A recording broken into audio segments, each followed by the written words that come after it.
Friends, तो मैं अभी डिस्कस कर रहा हूँ इनडायरेक्ट व्हीटस्टोन ब्रिज। और इसमें जो आपको सबसे पहले तो व्हीटस्टोन ब्रिज डिस्कस करूँगा, उसके बाद इसका बैलेंसिंग कंडीशन कि किस केस में आपका ब्रिज बैलेंस होगा। और साथ में सबसे जो इम्पोर्टेंट पार्ट है ना कि ये जो ब्रिज पर जो प्रॉब्लम्स आते हैं, जो जेई और नीट में आपका जो प्रॉब्लम्स आते हैं वो डायरेक्ट नहीं होते हैं, वो इनडायरेक्ट व्हीटस्टोन ब्रिज पर बेस्ड होते हैं। ठीक है, और उसको व्हीटस्टोन ब्रिज को अटैच करके नेटवर्क को थोड़ा कॉम्प्लेक्स करके प्रॉब्लम सॉल्व करते हैं, तो हम लोग सॉल्विंग भी डिस्कस करेंगे। ठीक है, तो मुझे सबसे पहले ये बताना है कि ये बैलेंस ब्रिज होता क्या एक्चुअली। तो एक्चुअली ये देखा जाए तो इसमें 4 रेजिस्टेंस का स्पेशल अरेंजमेंट है। It is a special arrangement, right, arrangement of 4 resistances, right. ठीक है ना, स्पेशल अरेंजमेंट है। जैसे आप इस तरह से देखो, इस तरह का कोई सिस्टम बनाया जाता है। ये R1 है, ये R2 है, और ये आप देख रहे हो ये R3 है, ये R4 है। ठीक है, हाँ, ध्यान देना है कि जब भी आप रेजिस्टेंस डिस्कस करते हो तो आपको किस पॉइंट के कॉन्टेक्स्ट में डिस्कस करो वो बहुत इंपॉर्टेंट होता है। मतलब ये ध्यान देना आप लोग, ये पॉइंट A है और ये पॉइंट B है, इसके कॉन्टेक्स्ट में इसको हम लोग व्हीटस्टोन ब्रिज बोलेंगे। ठीक है ना। अब देखो, इसमें एक स्पेशली केस है कि अगर R1, R2 और R3, R4 कुछ ऐसे आप इसके वैल्यूज आप लेते हो, एक पर्टिकुलर वैल्यू, और मान लीजिए कि आप इसमें एक ये सेल अटैच कर रहे हो। ठीक है ना, इस तरह सेल अटैच कर रहे हो V।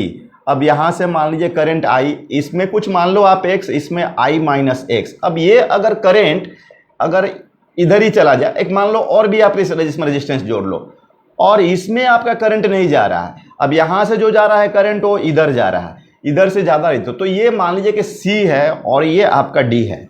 तो आपको ये थिंक आउट करना है इसमें कि ये जो है कि ये किस केस में होगा। मतलब आपको R5 में करंट नहीं जा रहा, यही आपका बैलेंस ब्रिज क्या है बच्चों, व्हाट इज दिस, ये है आपका बैलेंस ब्रिज है। ठीक है स्टूडेंट्स, तो देखो ये तभी पॉसिबल है ना जब यहाँ का voltage VC is equal to VD।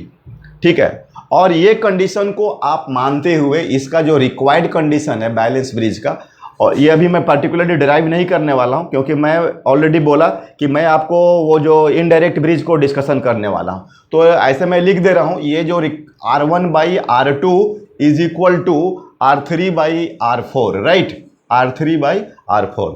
इस केस में अगर ऐसा होता है तो आपको ये वाला क्या होगा, हट जाएगा।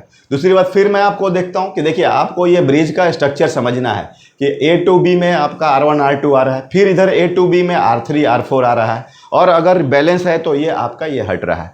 तो अगर देखा जाए तो ये जो आपका स्ट्रक्चर है, इसमें जो रेजिस्टेंस है आपका, मतलब टोटल रेजिस्टेंस कितने हो रहे हैं, 5 हो रहे हैं। मतलब ये एक्चुअली ब्रिज का तो 4 हो गया और एक ही हटने वाला है। तो आप देखो ऐसे जो प्रॉब्लम्स आने वाले हैं ना, तो आपका तो ये डायरेक्ट 5 वाला आएगा नहीं। मतलब 5 वाला रहे तो समझिए 4+1, तो ये तो ब्रिज हो गया, ये हट जाएगा। अगर आपका 6 का आ रहा है तो 4+2, तो 2 में से आपका इसको 4+1+1, ठीक है, तो ये एक हटेगा और बाकी ये ब्रिज हो गया और एक हो गया। तो दोनों या तो सीरीज में हो जाएंगे या तो दोनों पैरेलल में हो जाएंगे। जैसे आप देखो ये अगर हटता है तो ये क्या हो गया, बोलो आप लोग, ये हो गया सीरीज में। ठीक है, ये वाला क्या हो गया आपका सीरीज में हो गया, और फाइनली सीरीज और सीरीज दोनों मिल करके आपका ये वाला हो गया और ये हो गया, और A और B के कॉन्टेक्स्ट में फाइनली क्या हो जाएगा, आपका पैरेलल हो जाएगा। ठीक है ना, तो ये हमें समझना है। अगर 7 का बोलते हैं तो 4+1+ आपका 2, तो ये तो ब्रिज हो गया, ये हटेगा, और ये फिर आपका आपस में सीरीज और पैरेलल से कनेक्ट हो जाएंगे। तो यही एक्चुअली होता है इनडायरेक्ट व्हीटस्टोन ब्रिज। ठीक है ना, और ये रिक्वायर्ड कंडीशन आप समझ रहे हैं। तो देखिए अब इसमें जो इनडायरेक्ट प्रॉब्लम्स होंगे ना, वो मैं बता दे रहा हूँ आपको कि कैसे इनडायरेक्ट होने वाले हैं। आप मेन है कि उसका जो स्ट्रक्चर है, अब जैसे मान लो ये आपको ऐसे समझ लो, एक सिंपली ये ले लो आप A, ठीक है ना, तो ये इस तरीके से, ये इस तरीके से, ये आपको ऐसा, और इधर वाला मैं फ्लिप कर दे रहा हूँ इस तरह से। तो मैंने बहुत सिंप्लीफाइड बना रहा हूँ अभी, फिर धीरे धीरे और भी मैं इसको कॉम्प्लेक्स करने वाला हूँ। ठीक है ना, तो ये A हो गया, ये B हो गया, ये R1 है, ये R2 है, ये आपका R3 है, और ये R4 है, और ये है R5, और ये पॉइंट है C, और ये पॉइंट है D। सारे पॉइंट्स देख लो भाई आप लोग, 4 पॉइंट्स है। तो अगर आपका ये दिस बाई दिस होता है तो ये वाला हटेगा। ठीक है ना, तो ये भी इनडायरेक्ट व्हीटस्टोन ब्रिज हो गया, ठीक है। और भी हम लोग सोच सकते हैं, जैसे आपको ये देखो, आप कुछ आइडिया ले लो आप। ये मान लो आर है, ये आर है, ये आर है, ये इस तरह से देखो। अब इसमें मैं 5 का बना रहा हूँ, ठीक है ना। तो ये भी जो है आपको, आप अगर ये पॉइंट ए और बी आप देखते हो ना, तो देख लो ए से बी तक में 1 और 2, इधर ए से बी में 1 और 2, और ये सी और डी, ये वाला आपका हटने वाला है, ये ब्रिज बैलेंस हो गया। तो ये भी आपका, अब ये आर और आर कितना हो जाएगा, ये और ये 2R हो जाएगा, ये 2R हो जाएगा, और फिर ये आपका पैरेलल हो जाएगा, तो 2R और 2R, ठीक है। तो R बिटवीन ए बी, अब ये दोनों पैरेलल हो गए, तो 2R into 2R by 4R। तो फाइनली हमारा क्या हो जाएगा, 4R स्क्वायर बाई 4R। तो ये कटा तो कितना बन गया आपका, R बन गया, ठीक है। तो फाइनली ये हो गया। और भी हम सोच सकते हैं, ठीक है ना। तो जैसे आप और भी बनाते हैं, मतलब मेन वही है कि आप A to B देखो, A to B में 2 आ रहा है ऊपर के तरफ से, और फिर 2 नीचे के तरफ से, और फिर C और D में आपका एक फंस रहा है बीच में, ठीक है। जैसे आप ऐसा सोचो, मान लो ये X है, ठीक है ना। एक आप ऐसा स्ट्रक्चर सोचो, ये X और Y के बीच में, तो एक आपका ये ले लो आप R, ये भी ले लो R, ठीक है। एक आप फिर यहाँ से ले लो इस तरह से, ठीक है ना। कुछ ऐसा देखो आप, ये आपको कुछ ऐसा थोड़ा फील आ रहा होगा बनते हुए। ये देखिए, एक ब्रिज टाइप का आपको दिख रहा है, ये 1 और 2 X और Y के बीच में। इसमें मैं एक और ले रहा हूँ R, ठीक है, और मैं इसमें भी एक R ले रहा हूँ, और ये पॉइंट Y, ये भी पॉइंट Y, ठीक है। और मैं रेजिस्टेंस बिटवीन X Y के कॉन्टेक्स्ट, मान लीजिए मैं R का वैल्यू 10 ओम लेता हूँ, चलेगा।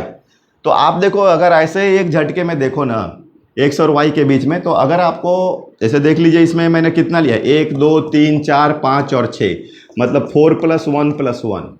तो देखो, अगर ये देखा जाए तो X से जा रहे हो तो इस तरह से Y तक, फिर यहाँ से X से जा रहे हो तो Y तक, और ये आपका मतलब ये A हो गया, अगर देखा जाए तो ये B हो गया, A से B में 2 तरफ, ये 2 तरफ, और ये C और D, तो ये आपका हट जाएगा, ठीक है।